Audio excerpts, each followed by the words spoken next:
Hello, and thanks for joining us on DDRx. We're so glad that you could. It's another day the Lord has made.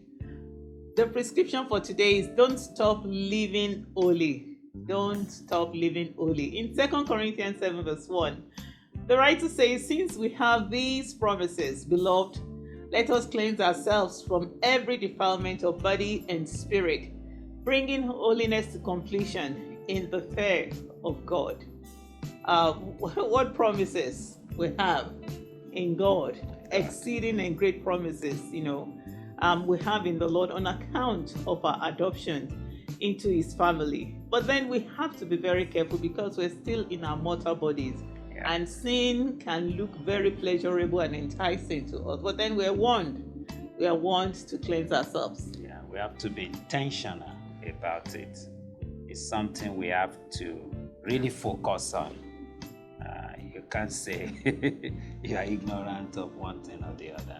You just have to be intentional. I said, let us cleanse ourselves because we can easily be defiled. Very easy to get defiled, because we have some outlets by which sin can come into our body. The things we put in, what our eyes feed on, what our hands touches.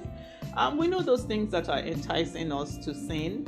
But then we're warned that the pleasure of sin is for a moment. So we have to be very careful. Even in your thoughts, what kind of thoughts do you have?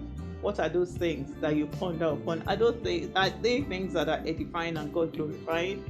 Nobody can open your heart and see, but God sees. Yeah, it's interesting that the world is throwing the bait at us, and the world is getting better and better with it.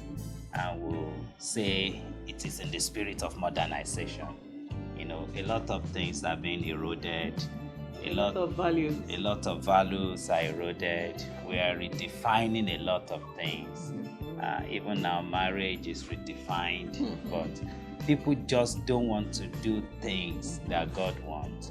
But we need to be intentional. It's bringing holiness to completion in the fear of God. Yeah, another version says perfecting holiness in the fear of God. 1 Thessalonians 4 verse 7 says, for God has not called us for impurity, but in holiness. And so He demands it that we set ourselves apart to cleanse, to get rid of those things. Those things. Don't stop living holy. Thanks again for joining us. God bless you.